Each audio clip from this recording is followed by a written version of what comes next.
ورځ فیسبوک کې ما یو پوسټ کړو. زما مقصد دا و چې بعضې خلک د دې نه عبرت والي او دا خپلې ښځې کورونو کې کیني او بازارونو ته نه لیږي، ځکه د فتنو دور دی. ډېرې داسې ویډیوګانې رالي چې د پښتنو ښځې او د عزتمندې ښځې هغه د ظالمانو او د بې حیا خلکو د وجې نه بې حیا شوي او بې پردې شوي. لیکن څه ملګرو په هغې باندې د خفګان اظهار کړی و. یو ملګري پکې دا هم ویلي په دې کې څه حدیث شته. دې باره کې تاسو ته زه مختصره خبره کومه. الله تعالی په خپل کلام کې فرمایي وقرن فی بیوتکن، وایي ای بیبیانو تاسو په خپلو کورونو کې کینئ، بندې پاتې شئ. ولا تبرجن تبرج الجاهلیة الاولى، د جاهلیت په شان ځان مخ ښکاره کوئ. ما پوسټ داسې کړی و چې دا کم زنانه د اختر په دې موقع کې بازارونو ته راځي او سوداګان نه اخلي، نو ما دا کم کور کې که سړي لري اله که سړي نه وي نو بیا جدا خبره ده. دوی د دې بنګړي هم والي، ځکه دا کار مناسب نه دی. بعضو پکې داسې خبرې کړې وي چې نه دا مونږ سره چې کومې دي دا خو ډېرې حیاناکې دي او ستاسو طرف ته به داسې نه وي. دا خبره یاد وساتئ چې کله د پردې حکم نازل شو،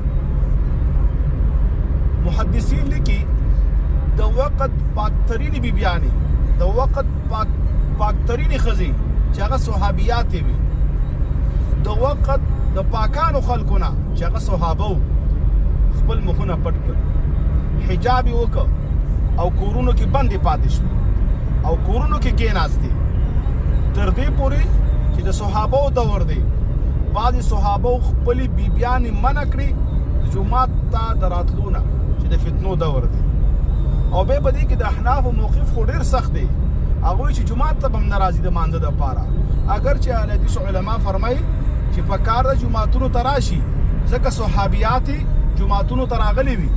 نبي پاک علیه السلام به د عیدګاه په موقع باندې هم صحابیاتې جوماتونو دپاره یا عیدګاه ته د هغې اجازت ورکاوه، تر دې پورې چې د بعضې صحابیاتو نه منقول دي که مونږ په حالت د بیمارۍ کې به هم مونږ به راتلو، لیکن یو ډلې ته به کېناستو مونږ به هم نه کاوه. لیکن د احنافو موقف دا دی چې اوس وخت د فتنو دی، مه پرېږدئ خپلې بیبیانې جوماتونو ته او عیدګاهګانو ته.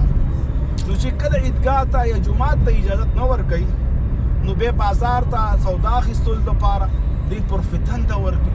بیا دا خبره کول چې نه زموږ ښځې خو ډېرې پاکې دي، مونږ ته پته ده چې پاکې دي. زه ته یوه خبره کوم، د صحابیاتو نه پاکې به چېرته وي او د صحابو نه به پاکان خلک چېرته وو چې کله الله تعالی دا حکم د حجاب را نازل که، هغه پاکو ښځو د پاکو خلکو نه چې صحابه وو څوک حجاب یې وکړه او کور کې بندې پاتې شوي. او ته حدیث وي، ډېر زیات احادیث دې باره کې شته، د قرآن آیاتونه دي په دې باره کې الله تعالی بار بار فرمایي. او بیا د فتنو دور دی، د سوشل میډیا دور دی، ډېرې عزتمندې ښځې هغه بې عزته شولې د څه د وجې نه؟ د بعضې ظالمانو د وجې نه. لهذا په بازارونو کې درندګان ناست دي، بې حیا خلک پاتې ناست دي. زه ټول نه یادوم دکاندارانو کې هم ډېر نیکان خلک شته، ډېر پاکان خلک شته.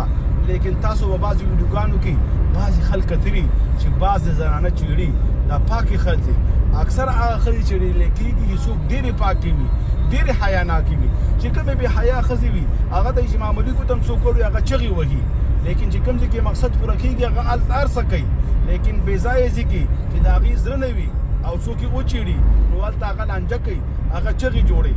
لیکن حیاناکه ښځه چې هغې ته که څوک ګوتې موړي، هغه د خپلې حیا د وجې نه ویلې کېږي، هغه منځ کې ختمېږي، لیکن هغه حل نه وي. یو صحابي باره کې راځي، هغه خپلې بیبي ته وویلې چې د فتنو دور دی او بهر مه وځه، مونځ ته مه ځه.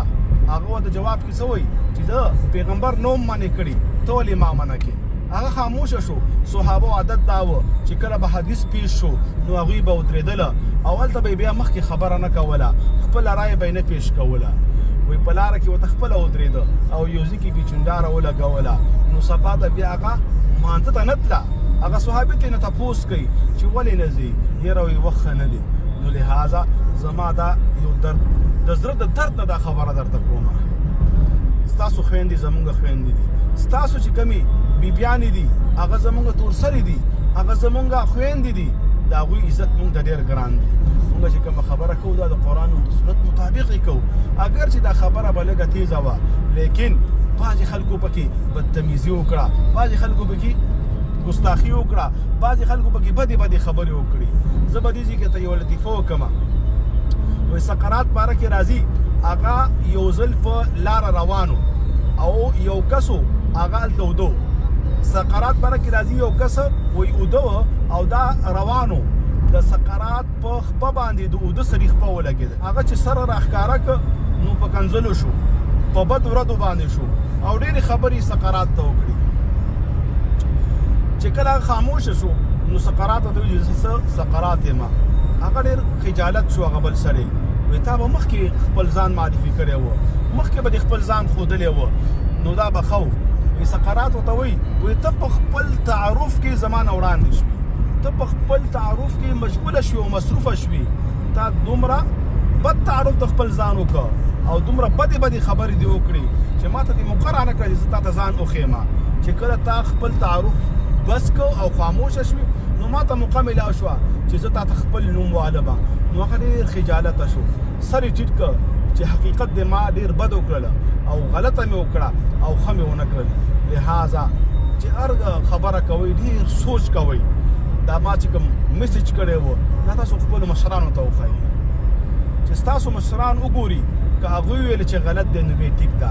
لہذا که ته ماډرن شوی که نوي دور ته راوتې که هر څه شوی لیکن د شریعت نه خلاف مه کوه. د دنیا ژوند ډېر معمولي دی، دا د آخرت باره کې مه خرابوه. آخرت دپاره ځان تیار کا او خپلې بیبیانې په خپلو کورونو کې پرېږده. د هغوی چې کوم ضروریات دي نن سبا خو د سوشل میډیا دور دی، د انټرنیټ دور دی.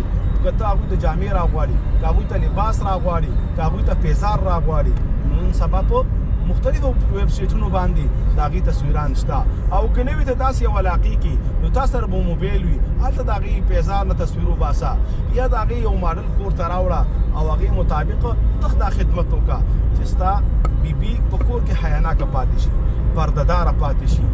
بیا هم ټولو ملګرو ته درخواست کوم چې په دې خبرو باندې خفه نه شي.